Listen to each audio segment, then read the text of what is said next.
est-ce qu'on pourrait définir qu'est-ce qu'est le mimétisme conceptuel, Mike? Alors, il y a plusieurs caractéristiques au niveau des pans. Alors, comme je le disais, lorsqu'on étudie quelque chose, il faut avoir les bases.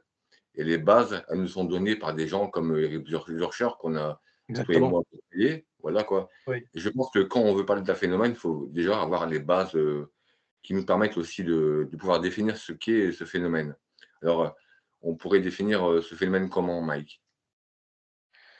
Eh bien, comme le disait, merci pour l'invitation déjà. Ouais, Eh bien, comme le disait Eric Zurcher justement, que j'ai eu en interview, où on a fait plusieurs conférences ensemble aussi sur la vague des dirigeables de 1897. Eh bien, c'est la dimension spéculaire de l'imitation, du mimétisme, mais qui en fait est très ancien dans l'histoire. Mais on peut dire qu'on peut le relier au substrat de l'inconscient collectif.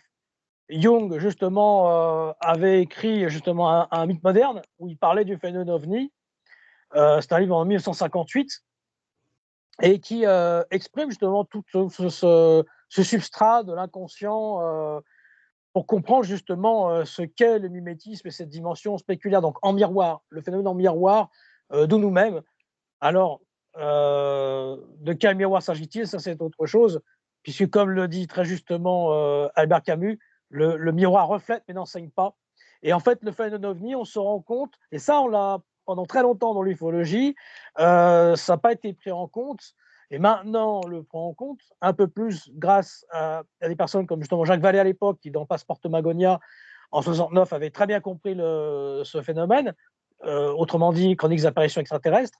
D'ailleurs, il n'aimait pas trop ce titre, parce que pour lui, c'était plutôt quelque chose d'ailleurs, mais pas forcément extraterrestre. C'était justement d'un autre côté ou d'une autre dimension. D'ailleurs, il a fait autre dimension, il a fait d'autres livres dans cet esprit-là.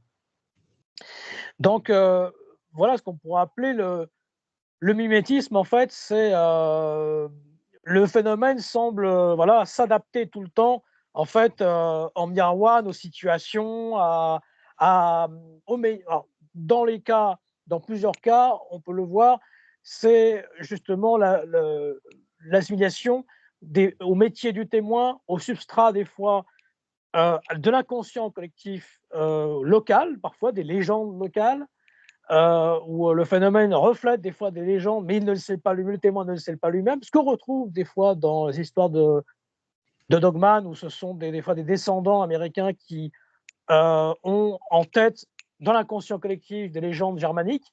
Et souvent, on retrouve ce genre de choses. C'est assez intéressant le parallèle qu'on peut faire entre justement le phénomène de Dogman et le phénomène d'OVNI aussi, des fois, parce que par moi, certains côtés. j'ai eu la chance aussi d'interviewer Eric, et donc Oui. il nous définit 8 caractéristiques du phénomène OVNI. Donc la première, c'est des effets de lumière un peu spectaculaires, ce qu'on voit dans le ciel, hein, comme maintenant avec les drones. Donc c'est des Oui. effets de lumière un petit peu spectaculaires.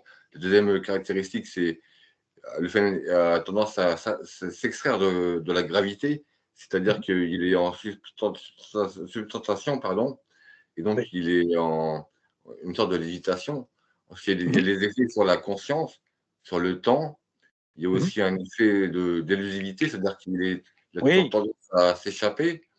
Il y a aussi des effets sur la conscience aussi, Mhm. sur des distorsions aussi temporelles.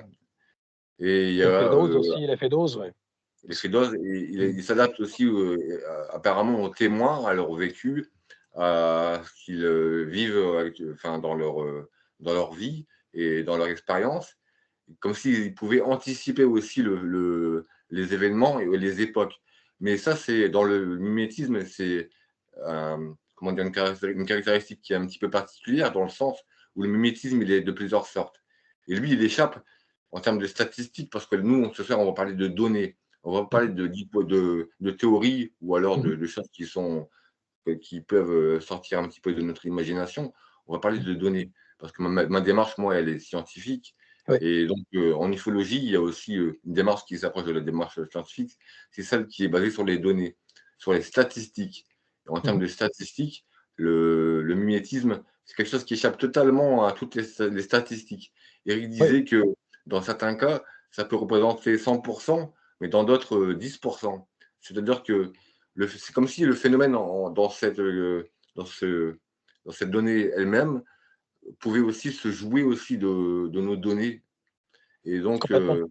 oui et donc par rapport à ce mimétisme-là, il y a plusieurs mimétismes. On peut voir que le phénomène est bio, Mmh. technomimétique, aussi qu'il peut aussi copier nos époques, notre technologie, nos modes de représentation Mmh. et donc toi, tu as étudié des cas à travers l'histoire, à Oui. travers, cette culture ufologique qui est très dense et c'est pour ça que moi je ne suis pas ufologue. C'est pour ça que pour ce soir, moi je fais appel à toi, à ta compétence, pour nous expliquer à travers, les cas, à travers l'histoire, comment est-ce que ce mimétisme peut aussi, s'exprimer? Le mimétisme aussi comporte le côté de l'imaginal ou du réalisme magique, hein. Aussi, en travaillant pour la Gazette de Rennes-le-Château, on est en plein réalisme magique à Rennes-le-Château ou dans d'autres lieux, hein. Par Mmh. exemple, justement, où il y a cette apparition du mystère dans une certaine réalité. Il faut savoir que voilà, le phénomène OVNI connaît le champ des possibles du futur. Je connais les plusieurs futurs et donc c'est pour ça qu'il y a le témoin à chaque fois tombe sur un ovni, il ne tombe pas dessus par hasard, c'est que le phénomène est déjà là. Parfois aussi, le phénomène fait un bruit particulier pendant 1 heure pour faire sortir le témoin de chez lui, comme dans le cas de Abia Godzone, je reviendrai dessus, ou dans d'autres cas. Il faut savoir qu'aussi, tu parlais du fait des statistiques, mais Eric Zurcher, Mmh. justement, dans son livre Les apparitions d'humanoïdes, en 79, celui-ci, eh bien, il avait déjà fait une grande partie du travail avec justement des statistiques sur les horaires, sur les mois, euh, il avait recensé les témoins, il avait recensé si c'était des écoliers, c'était des personnes âgées, tout un panel en fait de Et sociologique, comme historique. comme certaines personnes font, comme par exemple Jacques, enfin Michael Vaillant qui fait un très beau Oui, travail en ce moment, qui oui, avait je connais, lui ouais, fait du travail, j'ai pour rencontré, ouais. pouvoir, anticiper un peu les vagues Mhm. qui pouvaient apparaître dans le futur. Et Oui, donc, mais Eric, dans son livre de 79, lui avait mhm, déjà fait un peu ce genre de travail aussi c'est quelque ça. part. En fait, les formes voilà, mimétiques, elles semblent imiter en fait, avec plus ou moins de vraisemblance, des objets naturels ou artificiels. Donc, entrent dans cette catégorie donc les voiliers aériens dans l'Antiquité, au Moyen Âge. Après, il vient même les satellites de Vénus, mentionnés donc, au XVIIIe siècle, les dirigeables et ballons dirigeables 1897, je vais revenir dessus. Euh, les aéroplanes fantômes qu'on retrouve dans la vague des années 30 en Norvège, où toute une vague de faux Oui. avions, dont justement feu Jean Sidor, Hommage qui est hommage à lui voilà, ce soir hommage à aussi. lui, qui est décédé Oui, il y a quelques jours là, qui a été le premier à avoir fait un travail aussi sur l'airship de 1897 en France, puisqu'il y a eu plusieurs auteurs aux États-Unis, comme 5 ou 6 auteurs qui ont fait des études sur la vague des dirigeables fantômes de 1897, mais en France, il n'y avait eu que Jean Sider, et c'est pour ça qu'avec Zurcher, on envisage de faire un livre dessus, un petit opus, peut-être sur cette d'accord, vague-là. Et Jean Sider, justement, avait très bien vu, dans justement ce livre-là, La Grande Mystification, que je présente ici, voilà, c'est donc mimétisme et polymorphisme du phénomène ovni, où il explique bien cette vague, justement, des avions fantômes de Norvège dans les années 30. Et puis ensuite, on retrouve cette vague plus tard, donc dans la vague des avions, des fusées fantômes de 1946, mais je reviendrai après dessus. Voilà. Donc ce qu'il se passe, c'est qu'en fait, il y a tout un panel de phénomènes divers, mais on peut voir qu'il y a des faux avions, des fausses lunes, des fausses planètes, des faux satellites, des faux oiseaux, des faux même bateaux aériens.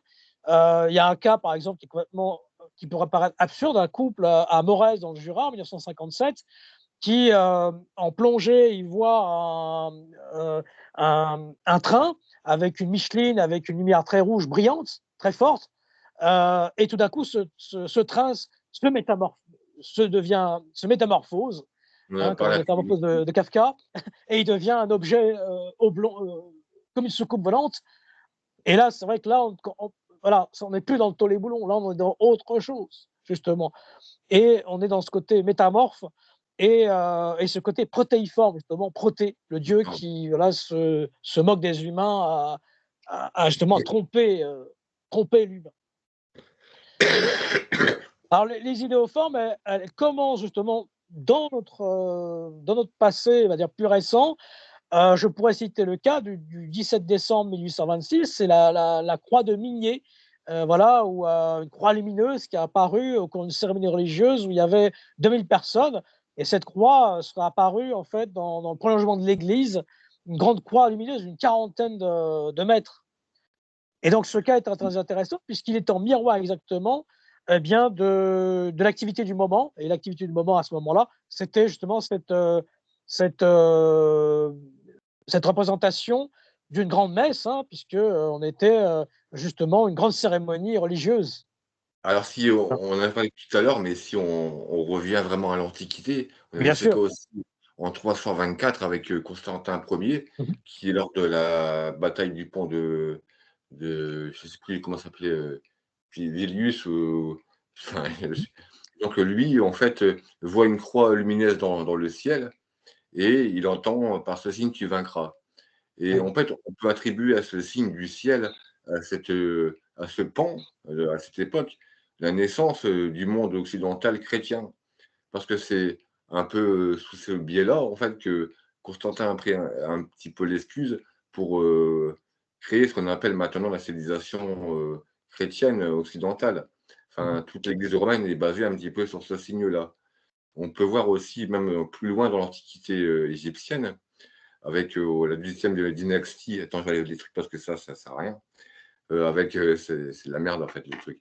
Et et avec, le pharaon Akhenaton qui lui, en fait, voit un disque dans le ciel et décide, de changer toute la cosmogonie et toutes les religions égyptiennes Mmh. pour, se baser sur, cette observation pour créer une religion celle de Aton, le dieu Mmh. Aton, le dieu unique. Donc on peut voir aussi que le phénomène, enfin, même si on ne peut pas forcément l'attribuer à ce genre de cas, mais si on peut l'attribuer quand même, euh, peut-être qu'il est là aussi pour nous orienter dans des choix, dans des changements sociétals, culturels et même culturels. Alors, lorsque tu parles de ce cas de croix dans cette grande messe, ça. Mais on peut voir que le phénomène, il est là depuis très longtemps. Et ce Mmh. qu'on peut voir actuellement, même maintenant, à l'heure actuelle, ce n'est pas forcément récent. C'est-à-dire que on peut retrouver ça à différentes époques. Voilà. Mmh. Complètement, ouais. Donc ces idéoformes, en fait, comprennent, voilà, donc notamment, des armées célestes, les croix lumineuses au Moyen Âge, les bateaux Ariane 97, et certaines formes modernes, en fait, comme par exemple l'objet de Socorro. C'est un cas, OVNI où justement, qui préfigure le LEM lunaire, voilà, et qu'on retrouve aussi, ce qui est intéressant dans le phénomène du mimétisme, mais qui est partiel en fait, qui est pas total, parce que s'il était total, on ne le verrait plus. Dans le cas de Feigny, par exemple, on constate que le témoin, il voit l'OVNI qui est en forme d'avion, mais il manque le nez de l'avion.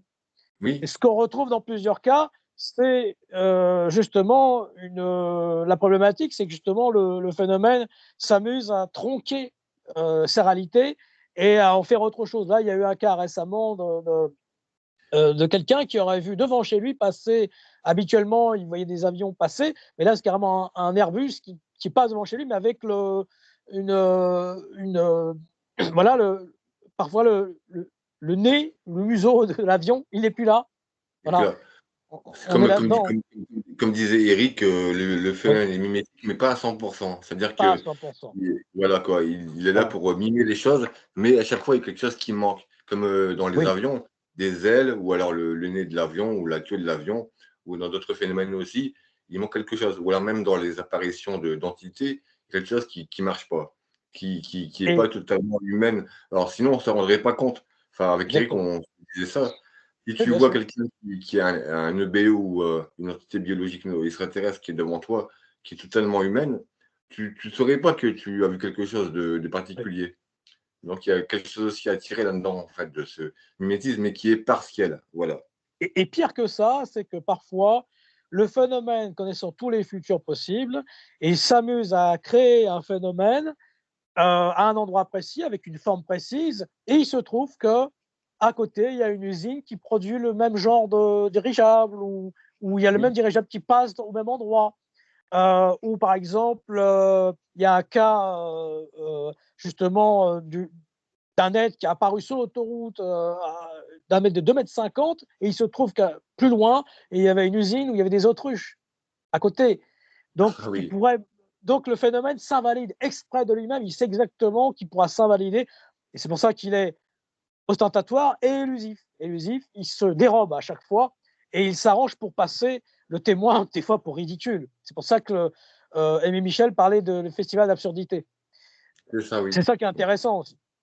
Et même Michel, très grand penseur Très grand et penseur, oui. Oui, oui. bah, lui disait qu'on Donc, peut pas comprendre, on peut oui, pas comprendre on on peut pas peut le pas le penser. penser, ouais. Oui, Oui, parce on peut pas comprendre l'OVNI parce qu'on peut pas le penser. Et aussi, il disait, mon savoir, je connais beaucoup de choses sur le phénomène OVNI, mais mon savoir est se base sur un timbre-poste, tout petit. bah, oui, Enfin, c'est pour ça, lui, oui. il Oui, pensait. Ouais. c'était oui, c'est une marque de modestie quand même parce que bon, c'est vraiment quelqu'un Oui, d'extraordinaire, hein, c'est vrai, mais c'est Michel. vrai. Donc, il y a cette idée aussi, voilà, d'idéoforme aussi. Dans les années 50, il y avait tout ce côté qui a commencé en 1897, justement, de tôle et boulons.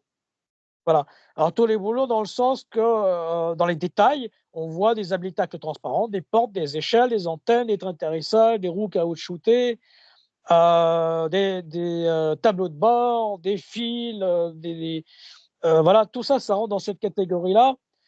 Hem Et justement aussi le comportement des occupants, correspond aussi à cette analyse. Devant un cultivateur, il prélève des végétaux, devant un prospecteur, il ramasse, des minéraux, devant un Voilà. mécanicien, il répare leur engin. De la vague 54 jusqu'à 75, il y a tout ce phénomène mimétique d'effet vitrine où justement les agriculteurs, notamment le cas de Valensole, eh bien le phénomène, les entités, s'amusent à prélever des végétaux, des lavandes, toutes sortes de choses, et ça dure pendant 30 ans, effet vitrine, et après ça disparaît puisque maintenant on est dans un effet plutôt inverse où le phénomène, bah, il y a plus de traces au sol parce qu'avant il y avait beaucoup de traces, au sol, et il y avait aussi cette idée que c'était diurne. Dans les années 50, c'était diurne pour être vu, et après ça disparaît, après, les années 60, ça Oui. commence à disparaître. Cas Mais aussi, après Mike, pour, juste 2 secondes. Alors tu parles de la vague de 1897, oui, 96-97 et je vais on est en revenir plein dessus. en plein début, en fait, de la révolution industrielle aussi Oui, et donc oui, quelque part, on est en plein tournant entre, exactement.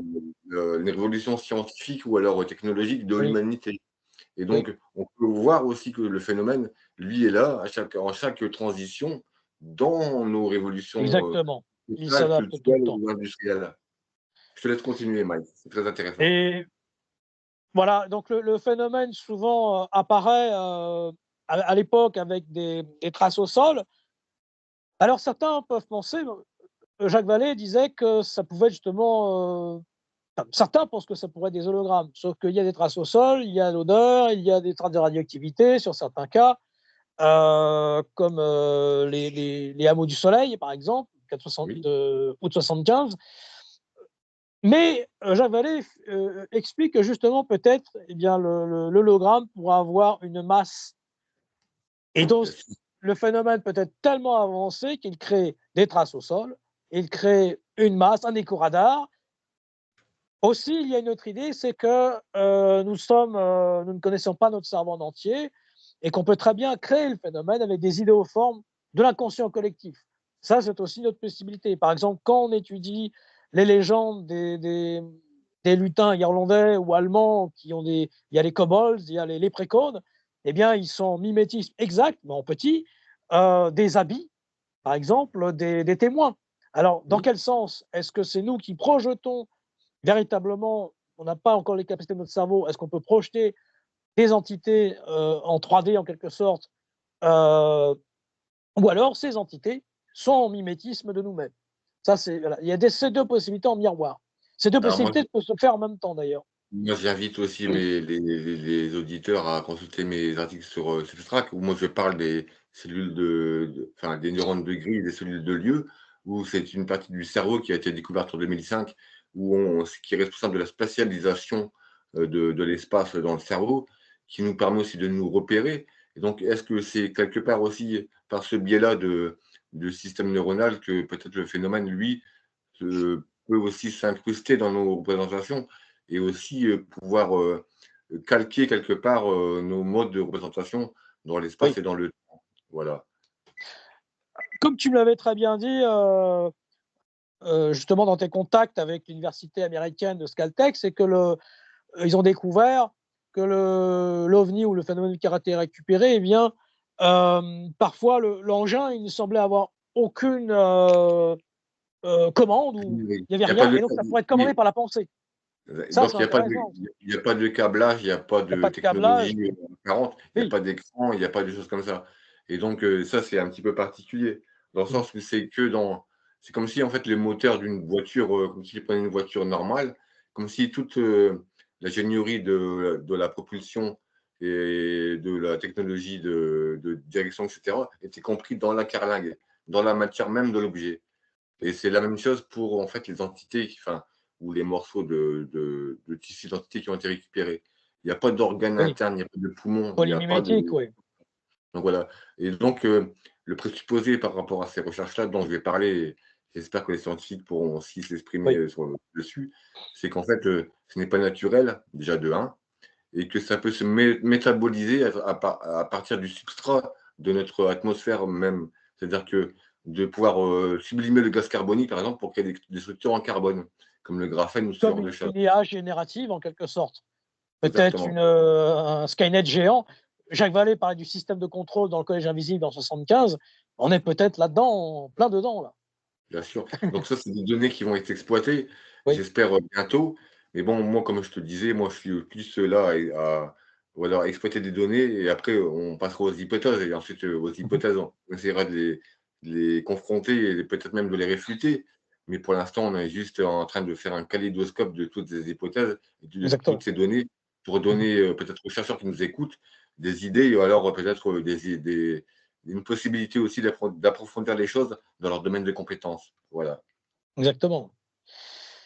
Il y a, quand on revient justement de le substrat, tu parlais de l'ère industrielle, du commencement de l'ère industrielle, eh bien, tout commence avec ce fameux livre de Jules Verne, donc Robur le Conquérant, Bien sûr, oui. 1886. Oui.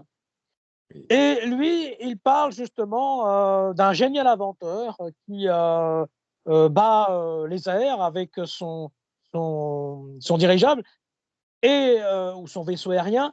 Et lui, il prend parti pour le plus lourd que l'air. Ce qui n'est pas forcément, parce qu'il y a les ballonnistes et ceux qui sont pour le plus lourd que l'air, qui n'est pas une évidence encore à l'époque, hein, justement. Oui, bien Et donc, ce qui est très intéressant, c'est que la vague de 1897, 10 ans après, commence, et on revient dans les mêmes choses que ce qu'avait décrit Jules Verne.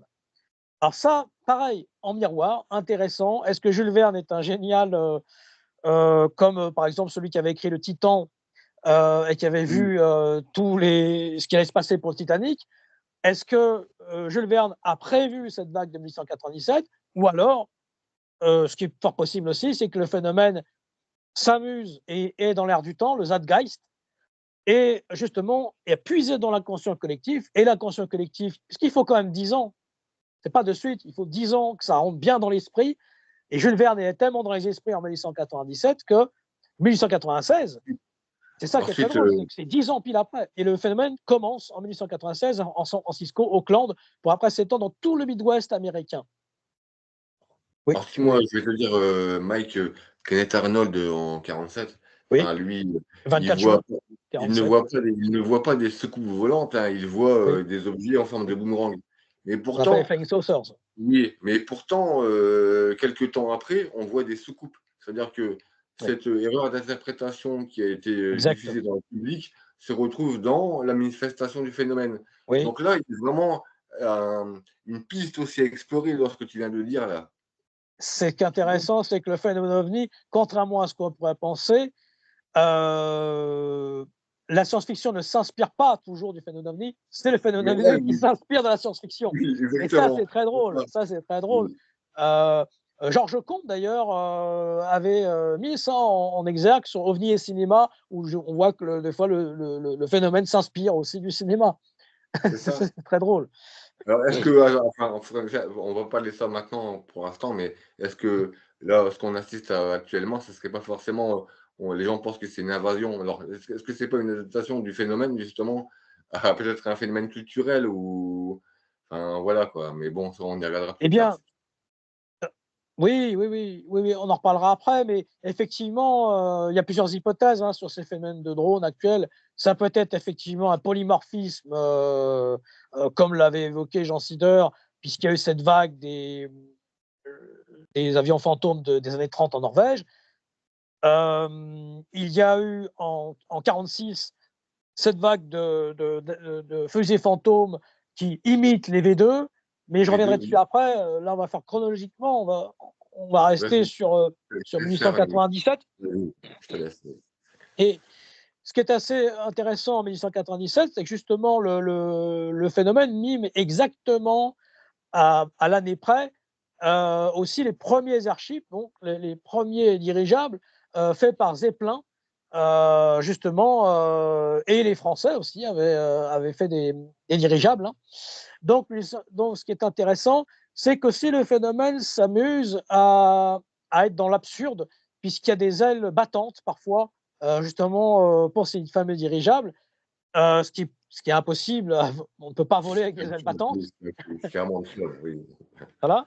Euh, le phénomène aussi s'amuse. Il y a un côté absurde et puis comme des farces. Ils s'amusent comme les lutins, les sauterelles, etc. S'amusent aussi. Ben, eux s'amusent aussi avec l'inconscient, avec nos idées et tout le substrat qu'on a à l'intérieur.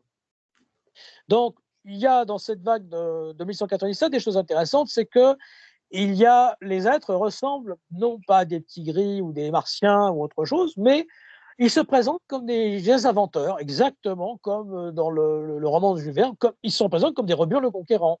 C'est-à-dire qu'ils battent la campagne, là on va en Grèce demain, voilà, demain on bat la campagne dans le Wyoming, et puis ils présentent tout le temps, et puis que ça va remplacer votre chemin de fer aussi.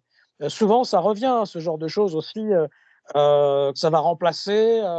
Voilà, nous, on a une invention et bientôt dans l'Iowa, vous aurez par exemple, une usine va être faite avec, et tout le monde en aura bientôt des dirigeables. Ce Donc sont aussi, des oui, ils s'amusent ce sont aussi des scientifiques, mais qui voilà, à qui se mentir jouent. aussi c'est-à-dire qu'ils connaissent tellement bien la technologie qui va arriver qu'ils la préfigurent, ils la tarabustent, ils font de la pâte à modeler et ils en Ouais, font ils en font ce qu'ils veulent. Euh, Et ils ressemblent à des farmers. Exactement. Les farmers américains, eh bien, sont en miroir exact de ce que ces entités ufonautes, on va appeler ufonautes, eh bien, ressemblent à ces farmers. Et ça, on le retrouve pendant une période donnée. C'est donc des vagues. Donc là, c'est la vague avril-mai 1897, souvent, ça dure 2 mois, les vagues. Pareil, la vague de 1946, c'est 2 mois. La vague belge, c'est pareil, novembre, c'est sur un mois. La vague septembre-octobre 54 en France, tout le temps, c'est comme des piqûres de rappel. rien à Ça deviner. dure 2 mois et après, c'est disparaît. C'est protéiforme, ça passe à autre chose, mais c'est toujours le même schéma, on va dire, Et juste Mike, qui par revient. rapport à cette vague, de 1897 ou combien de cas qui ont été répertoriés à peu près? 1700 cas normalement, à peu près. C'est Mais enfin, c'est énorme. on pourrait même dire plus, presque 3000, parce qu'il y en a plein qui n'ont pas parlé. Un des premiers cas de C'est dirigeable, énorme. il remonterait à 1890. Euh, voilà, il sera apparu à ce moment-là, cas recensé. D'accord. Il faut Donc les savoir gens qu'il y avait quelqu'un qui était un génial inventeur, pour le coup, qui s'appelait John John Ernst Worrell Keely, qui était donc inventeur. Aussi, justement, il avait essayé de recréer en 1896 une expérience avec le courant polaire éthérique. Donc là, on est dans l'éther. Et il y a toute cette idée d'éther à l'époque, dont parle aussi Philippe Guillemont dans l'hyperphysique des ovnis avec Eric Zurcher, le dernier. Et C'est là c'était pas aussi. tout à fait le même éther. Ça, c'est très intéressant. C'est Tesla en parle l'idée aussi. que ça pourrait marcher à l'éther. Il y a Oui. Tesla qui parle aussi de ça, je pense. Oui. Et Keely a inspiré l'Institut Boutard qui après, qui avait été créé en 83 par mon grand-père Guittieux, justement, qui travaillait sur toutes ces ondes scalaires, etc. Et justement, Keely a fait ces expériences d'un dirigeable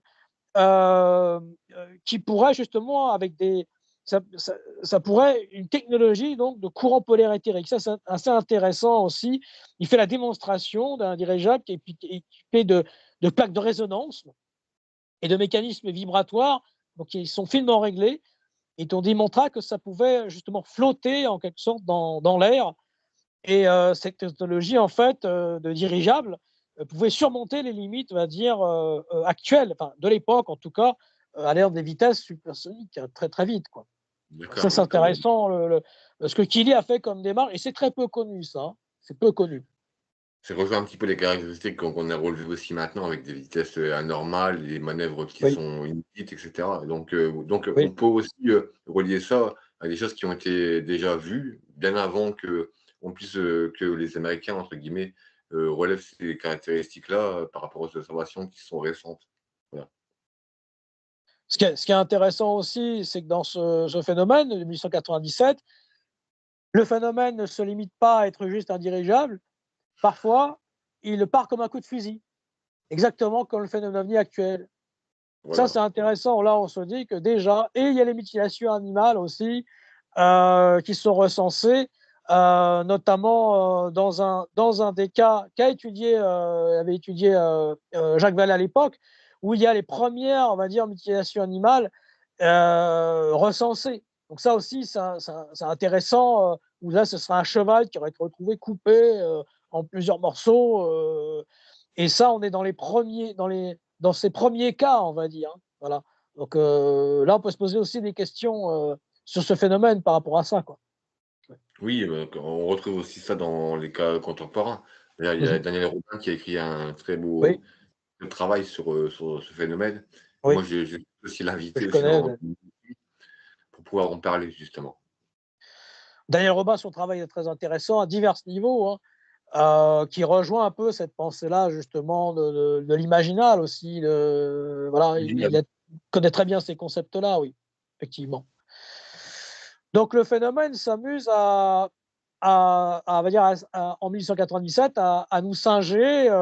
Alors il y a cette vague, justement, j'ai en ma possession un des rares, c'est Flying Saucer Review de juillet-août 1966 que j'ai ici, qui relate en fait voilà, la vague de 1897. Et c'est le cas de James Houghton, qui est assez connu, puisque en fait, voilà, ce qui est intéressant dans ce cas, c'est que James Houghton, eh bien, il était conducteur de train et d'un train assez connu à l'époque. Et justement, le phénomène imite le bruit de Westinghouse, du bruit du Westinghouse. Et là, il se dit, mais comment vous connaissez ça? Et il dit, on se sert d'air comprimé, on se sert de choses. Voilà, il l'embrouille. Mais donc, il dit, ah, c'est quelque chose que je connais. C'est quelque chose que je connais. D'accord. Donc, je peux me référer, voilà, Ça, il est vraiment miroir de son métier. Il y a un cas comme ça à Salvignafan aussi, où c'était quelqu'un qui travaille sur les sémaphores de SNCF, et puis il se rend compte que le phénomène OVNI agit de la même façon que ces signaux qu'il utilise dans son métier, en face de oui. lui, en miroir. Ça aussi, c'est très intéressant, Comme par exemple. comme s'il lisait dans sa conscience, en fait, de pouvoir Exactement, trouver des marques de représentation pour pouvoir se exactement. représenter, aux témoins, en fait. C'est ça, oui.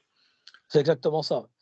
Le phénomène s'adapte tout le temps, justement, aux témoins, au métier, et ça à divers niveaux. Je veux dire, bah, dans ce côté-là, en fait, on retrouve ça tout le temps. C'est ça qui est intéressant. Aussi, ces objets ne pouvaient pas avoir ça éclairait aussi les villes. Parfois, en 1897, et ça, c'était impossible à l'époque parce que les projecteurs, les lumières, c'était beaucoup trop lourd. Il n'aurait pas pu voler. Il volait à contre le vent aussi. Ça aussi, c'est intéressant, ouais, contre le vent. Donc là, on peut se poser quand même certaines questions sur le matériel employé.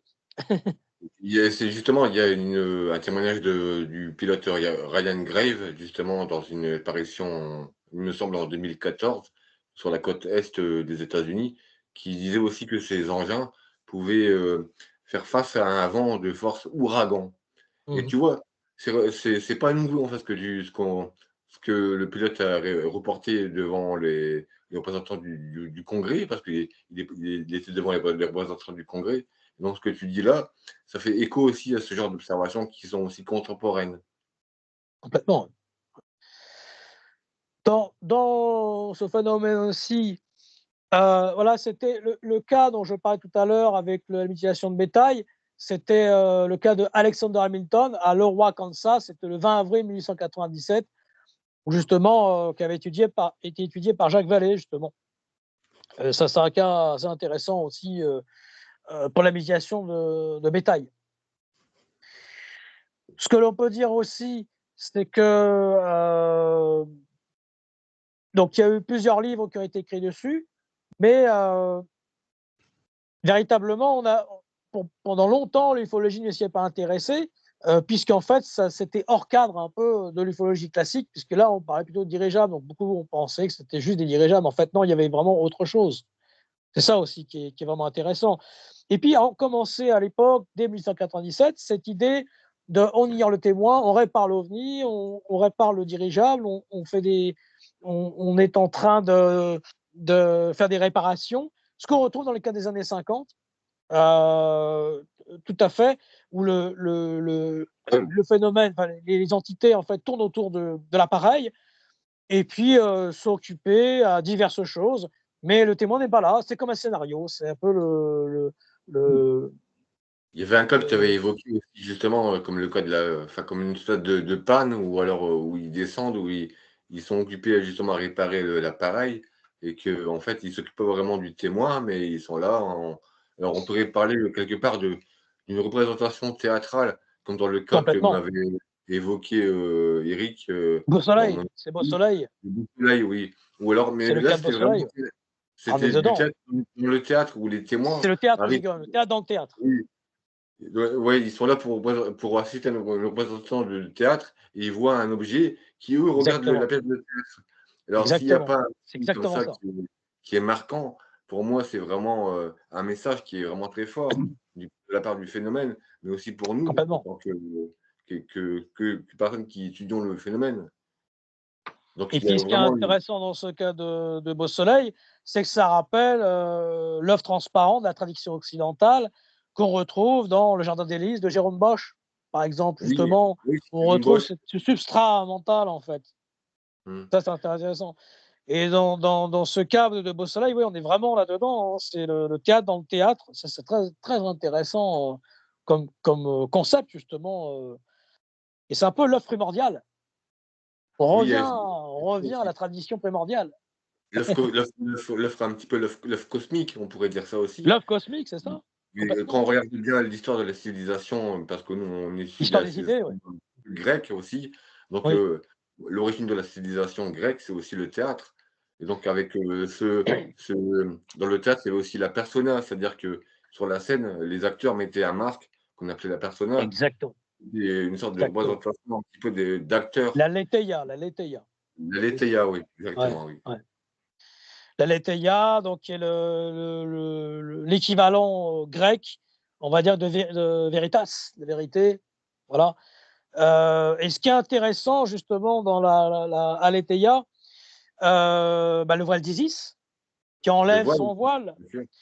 et justement, il y a un cas très intéressant qu'on retrouve justement dans ce voile d'Isis. Il y a deux cas en miroir.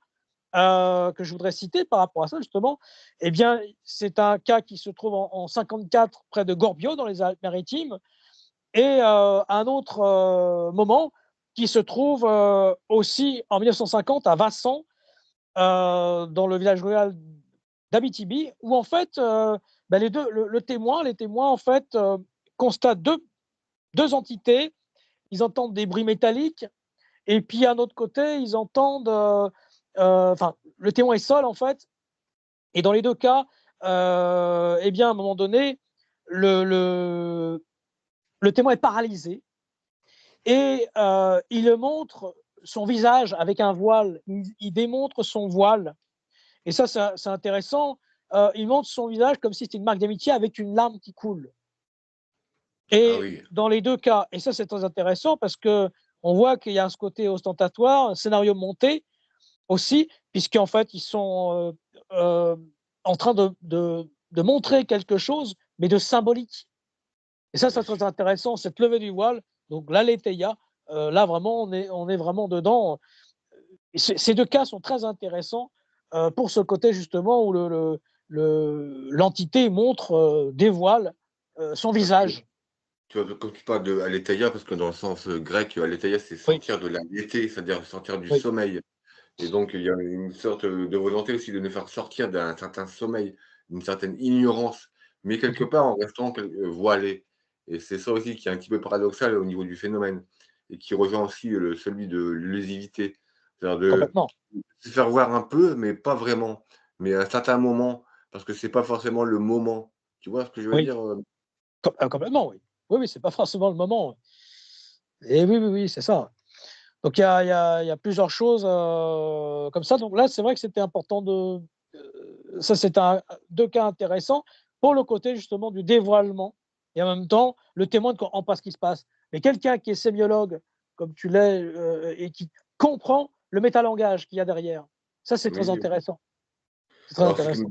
ce que me disait aussi, Eric, parce qu'il Oui, disait que l'avenir aussi quelque part de l'ufologie ou de l'étude des phénomènes passera aussi par la sémiologie. Alors moi, c'est ce que j'essaie complètement. de faire et Oui, à travers l'étude des signes, mais qui soit à travers l'étude des signes qui soit liée à la conscience, la psychologie aussi ou à la technologie. Donc mais il y a vraiment quelque part une polyphonie, une polymorphie, de oui. sentiments qu'il faut vraiment, comprendre et ça c'est vraiment un défi qui nous est posé actuellement.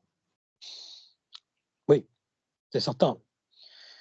Et donc, il y a un cas justement aussi dans 2197, c'est le cas de John M. Barclay, où justement, il demande des, il demande des clés à molette, il demande aux témoins des outils de réparation en échange d'eau pure, en échange d'eau du puits. Ça, souvent, ça revient dans les cas de 1197, cet échange d'eau du puits qu'on retrouve justement dans le Legenda, dans les légendes irlandaises de 1850 à Belbelben, où la gentilhommerie, qui est un peuple de fées ou de castes qui se disent des gentilshommes, eh bien, ils demandent souvent de l'eau du puits en échange de gâteaux.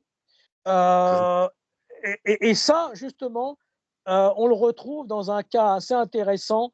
C'est à Eagle River, et c'est le 18 avril 1961, où justement le témoin s'appelle Joe Simonton, se trouve dans son jardin. euh, c'est dans le Wisconsin, et il voit une scène incroyable, vraiment, qui est pour lui une scène de cinéma.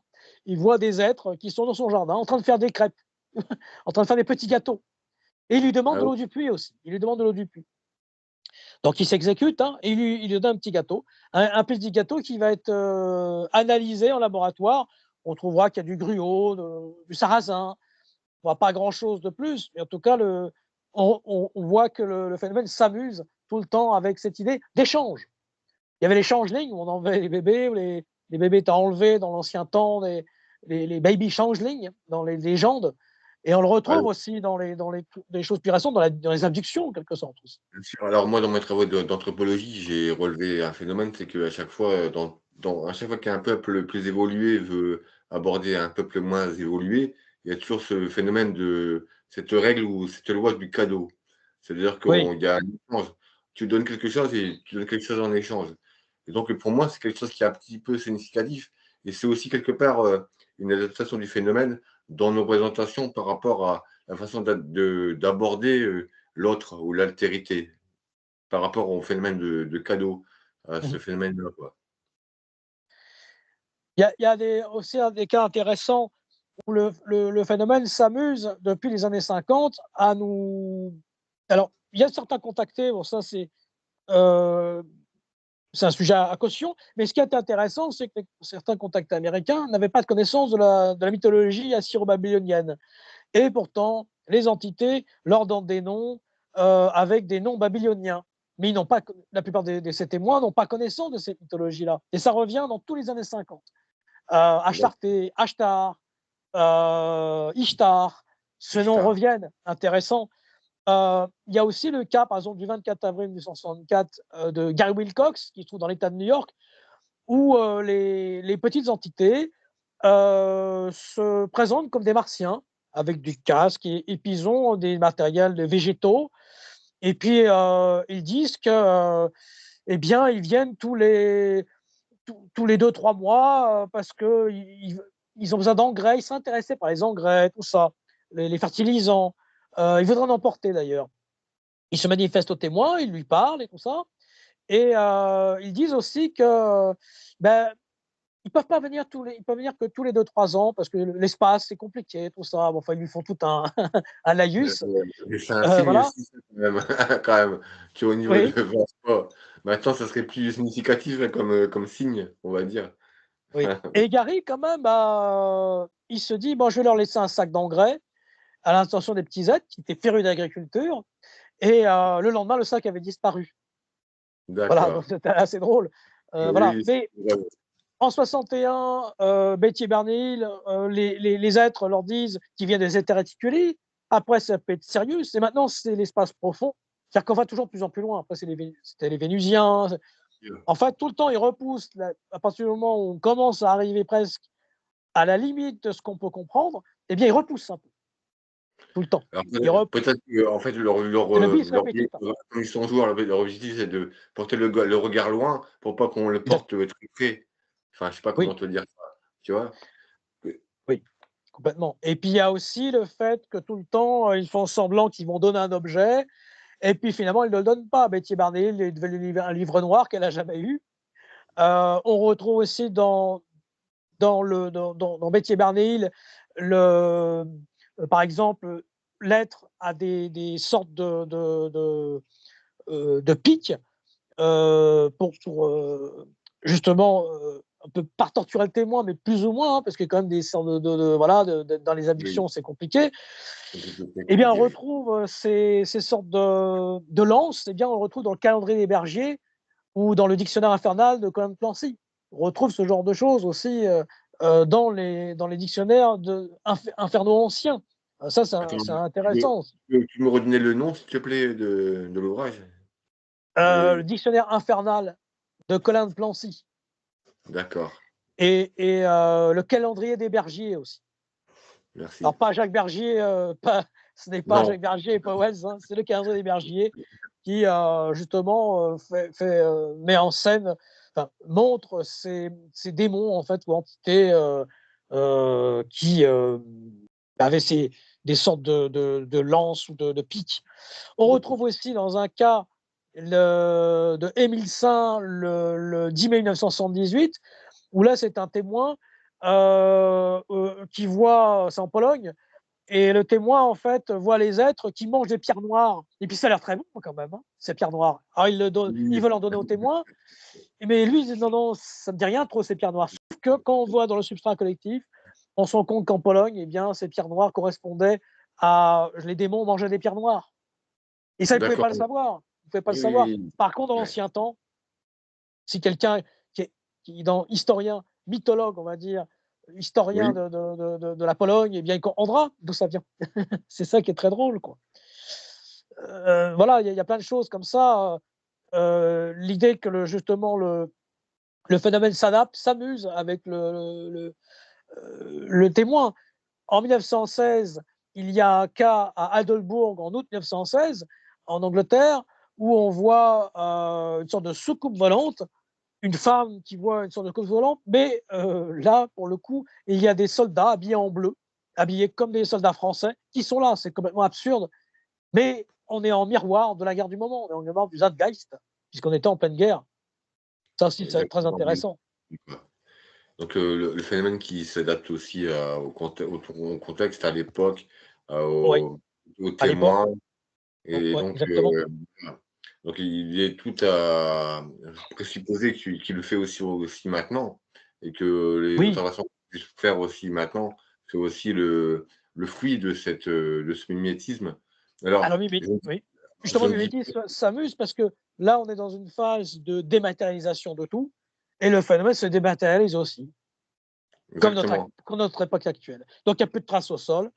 Là, le phénomène n'a plus besoin de venir nous chercher dans les champs, il vient chez nous, il vient dans le lit, Dans la chambre. il vient Oui. directement, on n'a plus besoin de, il y a plus besoin de tout ça. Donc ça, c'est quand même c'est un petit peu oui, donc tout ça, c'est un petit peu signifiant pour Mmh. nous. Ça nous donne aussi des hypothèses, mais aussi pas mal de pistes aussi pour pouvoir étudier ce phénomène. Oui. Alors notamment, à travers aussi on revient toujours aux bases, hein, c'est-à-dire les caractéristiques, du phénomène, c'est-à-dire les effets sur la conscience. Donc Mmh mh. il y a tout un challenge aussi quelque part pour, nous les chercheurs ou d'autres chercheurs d'explorer aussi ce lien entre le phénomène et la conscience. Je Mmh. pense qu'il y a là aussi tout un domaine d'investigation aussi à explorer, mais aussi l'aspect temporel parce que Oui. cette capacité à s'adapter au temps et à l'espace Oui, est de présupposer que le prévoir le phénomène futur. voilà, alors, soit lui vient du futur ou alors il connaît. Alors, bon, après on pourrait aussi, maintenant, au niveau des sciences, on dit que c'est pas possible. Enfin si, théoriquement c'est possible, mais on n'a pas la capacité de le faire et encore il y a des paradoxes qu'on pourrait aussi explorer. Mais Oui. bon, on pourrait parler d'une intelligence qui est tellement évoluée qu'elle a résolu ces paradoxes et peut-être que Mmh. cette, comment dire? Élusivité justement, est là aussi pour pas, forcément, créer de trop de paradoxes, temporels entre Mmh. le passé et le futur. Il y a différentes hypothèses là-dessus, mais bon, on ne Ouais. pourrait pas en tirer de conclusion forcément ce soir ou ni, dans quelques années, même, plus tard. Parce que Mmh. nous, comme on disait à ceux qui nous écoutent, on est là pour, poser des données, Oui. des cas, des statistiques et puis, mais on n'est pas là pour donner des conclusions ou alors des réponses à ce phénomène-là. Et Il y a donc, plusieurs, oui, oui. oui, vas-y, non, je te laisse Non, continuer, mec, il y a vas-y. il y a plusieurs cas intéressants, comme le cas d'Abdiat Gouadzone du 24 avril 1950, où c'est un témoin qui est sidérurgiste, qui est chez lui, tranquille, et puis il entend, il sort, et puis tout d'un coup, il voit un arc électrique, il voit quelque chose, et il se dit: «Ah, c'est pour moi!» Puisqu'il voit, D'accord, il est sidérurgiste. Il dit: «Ah, oui. voilà, je vais aller voir.» Il traverse le champ, et qu'est-ce qu'il voit? Il voit un objet ovoïde quand même qui est assez grand, et il voit des sidérurgistes. Voilà, et donc là, en miroir, en même mémoire du témoin, ça c'est intéressant. Et puis on retrouve tout ce côté taux-les-boulons du moment, voilà, des gros boutons, ce genre de choses. Là aussi, c'est très intéressant. Il y a le cas aussi de Tripoli, où justement, là, le témoin, ça se passe donc le 23 octobre 54, ça se passe en Italie, et là, c'est une personne qui voit justement une sorte d'ovni qui ressemble à l'Isetta. L'Isetta, c'était justement une voiture des années 50 qui avait été présentée à Turin, au salon de Turin en 53, qui se Donc présente c'est en très tricycle. très conceptuel, en fait, comme une Oui, coccinelle, mais avec des roues plus exactement. grandes devant et puis, plus petites derrière, Voilà, c'est ça? avec trois Ouais, roues. 3 Et roues, ouais. alors le phénomène s'amuse à changer la roue. Voilà, enfin une des entités change la roue, puis ils ont des casques, et ils ont aussi des tubes, et dont un qui ressemble à un test d'alcoolémie. Et ce qui est très drôle, c'est que justement Borkenstein, qui est le créateur du test d'alcoolémie, eh bien, il l'a créé en 54, juste, on va dire, après le cas. C'est-à-dire que la D'accord, personne ne donc pouvait pas savoir ce vraiment que une c'était. anticipation de cette, avancée technologique, on pourrait dire aussi, hein? Oui. Complètement, complètement. Et on retrouve aussi par exemple, le fait dans ce cas mimétique, en septembre 1969, en Belgique, là, c'est un faux Concorde qui est vu en mimétisme exact du Concorde, alors qu'il n'est pas créé encore. Ça, c'est Ça, c'est dingue. très Ça, drôle aussi. C'est très oui, drôle. Donc ça, c'est un cas intéressant de mimétisme, hein, aussi. Pierre Viroudy a parlé de ça aussi. Donc Jacques Valère, Exorcher sont des personnes qui étaient à contre-courant dans les années 70, qui maintenant ont enfin on va dire leurs fleurs. Ils les oui, méritent. bien Voilà. ça, oui. Et Voilà. c'est vrai que Mais moi, je continue un peu dans cette ligne-là, un peu un enfant de cette époque-là, de continuer en fait dans cette lignée qui a été oubliée, qui justement montrait énormément de choses qu'on ne pouvait pas comprendre. Il y a le cas de Serret aussi, le 22 août 1956, où ça c'est une femme, Madame P, qui voit, là on ne voit pas d'OVNI, mais on voit des motocyclettes. Ça aussi, une chose intéressante, souvent le phénomène OVNI, les ufonautes sont habillés d'une pièce. C'est-à-dire qu'ils ne pourraient même pas s'habiller, ils ne pourraient même pas le mettre. Il n'y a pas de oui, couture, il n'y a rien. c'est Là, on se dit que c'est du scénario. Hein, comme Jacques Vallée disait, le cinéma c'est bien, mais j'aimerais bien connaître le projectionniste, le court métrage oui, oui, qu'il y a oui, derrière. Et donc cette femme en fait voit c'est des grosses motocyclettes géantes, rutilantes, avec des casques, ils ont des casques. Deux conseils se retournent pour la regarder, puis ils lui barrent la route. Alors elle les contourne, et puis elle se retourne, et puis il n'y a rien. Et là, en quelque sorte, c'est en miroir du mimétisme de son appareil, en quelque sorte, de sa moto. Voilà, enfin, c'est complètement, ça paraît fou, mais c'est vraiment un des cas à la marge qui avait été étudié par Pierre Viroudy, très il y a intéressant. je pense qu'il y a Jimmy Dieu qui avait parlé de ce cas aussi, enfin, je pense. Oui, Ouais, je pense qu'il avait parlé de ça aussi. Alors hommage à Jimmy Dieu parce que oui, moi, enfin, je suis pas ufologue, mais franchement, il a bercé aussi quelque part mon intérêt pour le phénomène. Quelqu'un de très important aussi que je respecte aussi bien sûr, beaucoup. Alors bien sûr. que alors comme, tous ces personnes qui nous ont quittés récemment, pour nous, c'est vraiment un substrat aussi de même s'ils étaient D'ailleurs, peut-être différentes, voilà, c'est pour nous aussi, une source d'inspiration. Alors c'est un grand respect pour eux parce que c'était des ufologues de terrain, c'est ça qui est important. Alors maintenant, tout le monde dit un peu de tout sur n'importe quoi, mais aucune personne ne fait des recherches ou alors on est sur le terrain. Et c'est ça qui est un petit peu dommage actuellement. Donc voilà. Donc tu voulais dire, c'est vrai. oui? Jimmy Dieu, justement, qui avait écrit des livres très intéressants de science-fiction. Et ce qui est drôle, c'est que mon grand-père Mithieu m'avait raconté une anecdote, c'est que souvent, il avait rencontré, il lui avait donné certaines idées, puis certaines de ces idées, il les avait retrouvées dans ses livres. D'accord. C'est OK, assez drôle. OK. Oui. Notamment l'ordre vert. L'ordre vert, eh bien, c'était la commanderie templière, notamment de Gérard Couette. Il se trouve à Montfort-sur-Argent. Eh Oui. bien, il s'était inspiré totalement de dans l'ordre vert, des travaux en fait, voilà, de Gérard Couette, de mon grand-père sur ces sujets-là, quoi.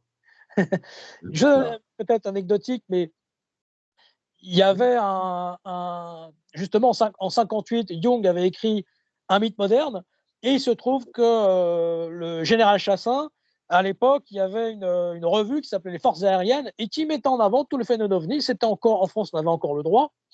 Mon grand-père qui travaillait dans l'aviation à ce moment-là, Voilà, eh oui. bien, il était aux ordres de général Chassin. Le général Chassin lui a ordonné, et pas qu'à lui, hein, de brûler toutes les archives qu'il y avait sur le phénomène qu'on voyait, parce que justement, au cas où il y aurait des choses. Et ce qui est drôle, c'est que ça correspond au même moment, 58, voilà, Jung met en exergue, on va dire, d'un point de vue intellectuel, philosophique, finalement, le phénomène ovni comme quelque chose peut-être de réel et de reconnu dans l'université, etc.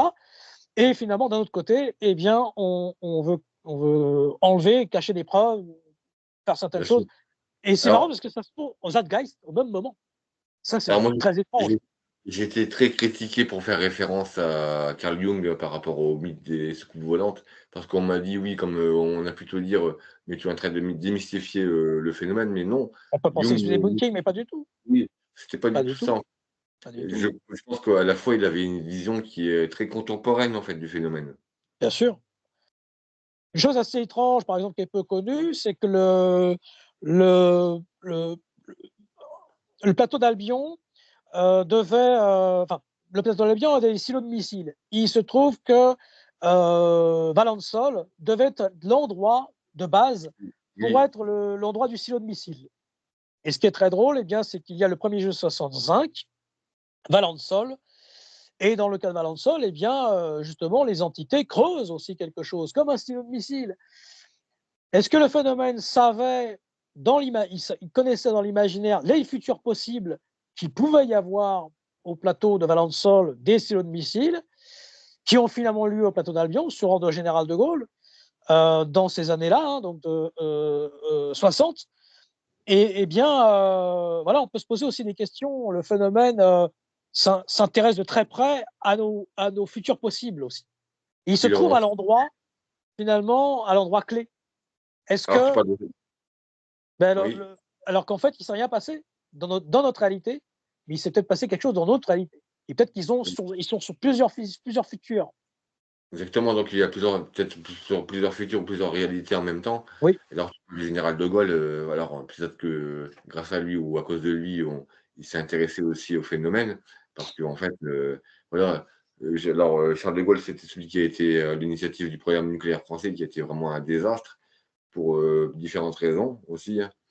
Et donc, oui, et donc, à partir de là, lui aussi s'est inquiété aussi, enfin, s'est intéressé aussi au phénomène de façon un petit peu plus discrète. Donc, si on a peut-être aussi des programmes qui sont maintenant français, c'est peut-être à l'initiative aussi de ce gouvernement-là, du général de Gaulle. Mais aussi, on pourrait dire aussi que les interférences entre la France et le phénomène est due aussi au programme français sur le nucléaire. Alors d'ailleurs, maintenant, on parle de vagues de drones qui interviennent maintenant en l'année 2024, mais il faut savoir que presque jour pour jour, il y a 10 ans près, 2014, Drovny, ouais, pour les centrales nucléaires. il y a eu des survols quasiment instantanés de tous les parcs nucléaires français, civils Oui, et militaires, par des drones, entre guillemets, et que même oui. l'Élysée a été survolé par ce genre de engin. Alors jusqu'à présent, il n'y a eu Comme le aucune carrousel de Washington en 52. voilà, oui. Donc jusqu'à présent, il n'y a eu aucune interpellation, il n'y a eu aucune explication sur le phénomène. Mais il faut savoir ça aussi, c'est que ce qui se passe maintenant, ça s'est passé il y a 10 ans aussi, ici en France, et qu'au même moment là, à ce même moment-là, en 2014, à la même date, en fait, sur la côte est des États-Unis, il y avait ces, ces observations par le pilote assez connu maintenant qui est Ryan Graves, dans l'exercice militaire avec l'USS Roosevelt. Donc c'était la même période. Donc les gens sont un petit peu étonnés de ce qui se passe actuellement, et à savoir que ce qui se passe là, ça s'est passé pas mal de fois, et puis c'est véritablement, on pourrait C'est dire, des vagues de renforcement, peut-être. exactement. Voilà, peut-être aussi ça. Alors c'est une hypothèse, parce que nous, on n'est C'est une pas là comme hypothèse. on nous disait, on n'est pas là pour nous poser des réponses, mais pour peut-être poser plus de questions que de réponses. Mais ces données qu'on donne là actuellement ce soir, cela justement pour faire réfléchir à ces phénomènes, mais aussi pour nous aussi nous poser des questions sur l'intentionnalité aussi, et peut-être aussi sur ce phénomène de temporalité aussi. Justement, cette vague de drones correspond, par exemple, à la vague des fusées fantômes de 1946, où il y a eu quand même une centaine de crashs en Suède. Et Oui, puis, ils se sont tellement. Joël Ménard avait étudié ça, justement, qui a été directeur des LDLN. Et puis surtout, ils ont envoyé le général Dolittle, hein, qu'on connaît bien par rapport au nucléaire, justement, le dans ces digital, choses-là, oui. de l'USAF. Et puis aussi, ils ont envoyé Ian Quater, qui était le futur directeur de la CIA, sur place pour enquêter, parce qu'en fait, il y avait des crashs de rien et il n'y avait rien dans les lacs, c'est tombé dans les lacs et une centaine de cas et ça ressemblait à des V2. Et là, on est dans le Zeitgeist, peur du moment. Le phénomène aussi s'amuse avec la peur, notre peur, nos peurs. Ce qu'on retrouve finalement peut-être avec des phénomènes Dogman ou ce genre de choses, c'est la Mhm. peur, parce que le Tout Dogman à n'attaque fait. jamais. Mais voilà, le phénomène nous fait peur, il se montre et puis il se retire juste à temps pour ne pas être vu ou pour pas le prouver.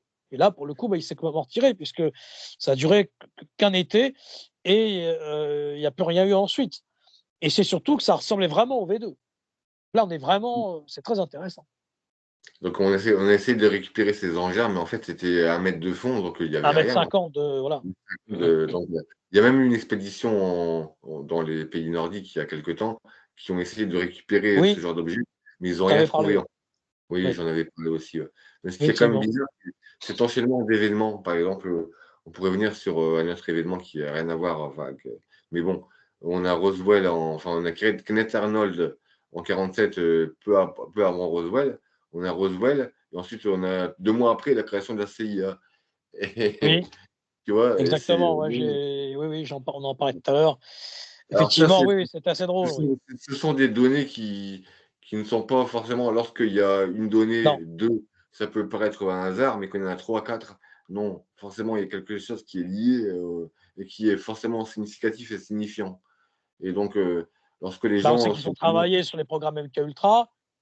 Est-ce que ensuite, ces oui, drones ne sont pas des produits de gouvernementaux, peut-être pour faire du MK Ultra aussi, une psychosélective, comme la guerre des mondes qui avait été organisée par la CIA, en quelque sorte, de Orson Welles, pour faire en grandeur nature peut-être aussi, un oui. test géant. Alors, il y a plusieurs hypothèses, hein. Peut-être un test aussi, des militaires ou alors de l'État sur leur Oui. propre infrastructure en cas d'une intrusion, étrangère sur, leur territoire, Et qu'elle voir comment les soit gens réagiraient. oui, beh, donc qu'elle soit étrangère dans le sens, d'un autre pays ou d'une autre chose, on pourrait dire aussi, voilà quoi. Donc il y a plusieurs hypothèses qui sont peut-être entrecoupées. Mais dans les manifestations qui se présentent actuellement, il y a forcément plusieurs facteurs et plusieurs, phénomènes qui s'entrecoupent et lorsqu'on voit les données, parce que moi je reviens toujours aux données, il n'y a pas que des drones qui sont observés. Donc, Mmh. j'ai partagé par exemple tout à l'heure une vidéo où il y a 5 orbes qui apparaissent par exemple simultanément au-dessus d'une zone résidentielle du New Jersey et donc c'est une vidéo qui est authentique. Donc, ça ce n'est pas des drones, ce n'est pas des avions non plus.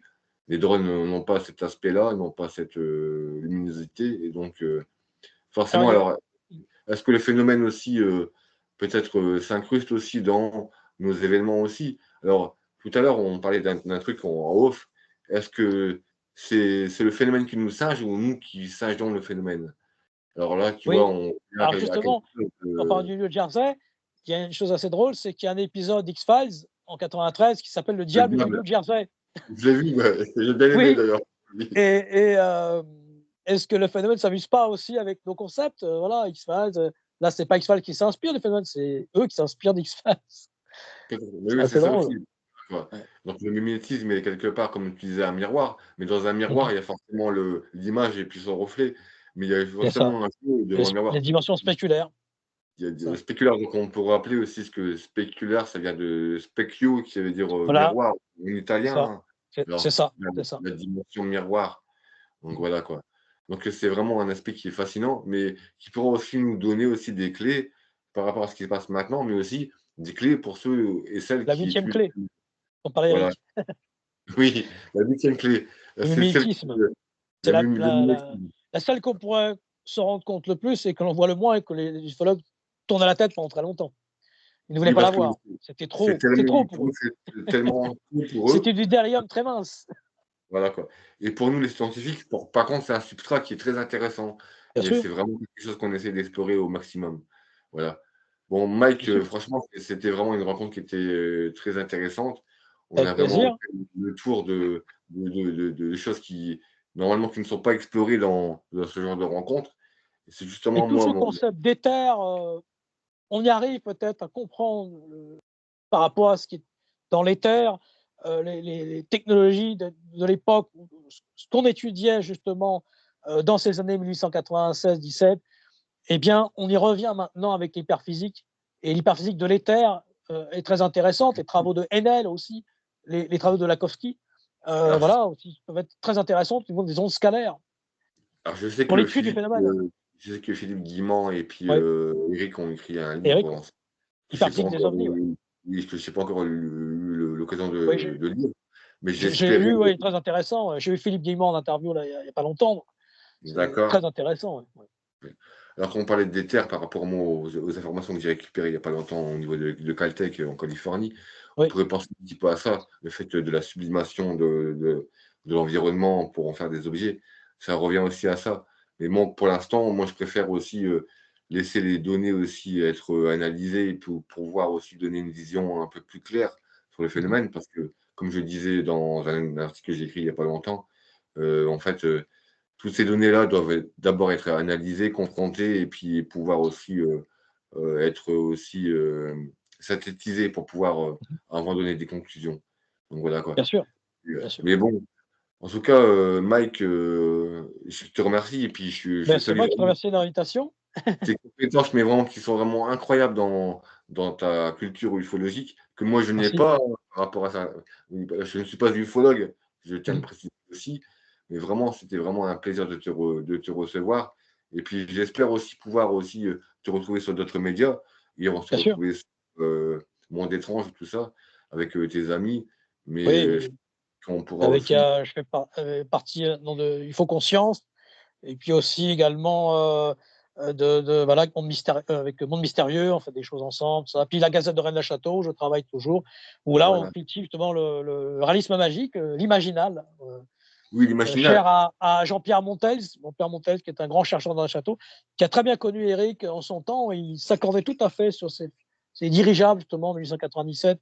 Et ils avaient une compréhension, une connaissance de cela, parce qu'il y avait un niveau philosophique derrière, Mais je pense métaphysique. qu'il y a vraiment une perte, quelque part de connaissances, pour, la nouvelle génération qui arrive. C'est-à-dire C'est qu'en ça. fait, il faut vraiment aller puiser aussi dans ces données-là qui nous sont laissées par, malheureusement des gens Il faut qui viennent comprendre nous son citer, passé. Il ne faut pas qui oublier le passé.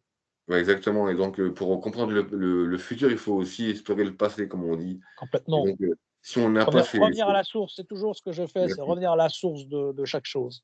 et donc pour ceux qui Voilà. nous écoutent, véritablement, pour comprendre ce phénomène, alors, nous, on n'a pas forcément la prétention de l'expliquer ou de poser des réponses, mais il faut vraiment avoir ces bases-là. C'est-à-dire qu'il y a des bases à connaître invariablement sur le phénomène, que si on Exactement. ne les a pas assimilées, on ne peut pas aller vraiment très, très loin. Donc, Complètement. c'était pour moi, cet objectif ce soir, c'était vraiment de vous poser vraiment, une base, celui du mimétisme conceptuel qu'on a vu ce Mhm. soir avec Mike et sur lequel, on pourra revenir aussi, plus tard sur d'autres aspects. Mais en tout cas, moi, Mike, je te dis vraiment merci et puis je te souhaite Ben, vraiment, c'est moi. des Merci. bonnes fêtes à tout le monde qui nous écoute Oui, actuellement. On vous souhaite des bonnes fêtes de Noël et puis, comme je dis souvent, ne perdez pas espoir et n'ayez pas peur surtout. Non, ça sert à rien, quoi. OK. Mike, je te remercie. À à très bientôt. vite. Oui. Au revoir. Le miroir reflète mais n'enseigne pas. Ne l'enseigne pas, voilà, exactement. Oui, c'est ça aussi. Merci. Yes. Attends.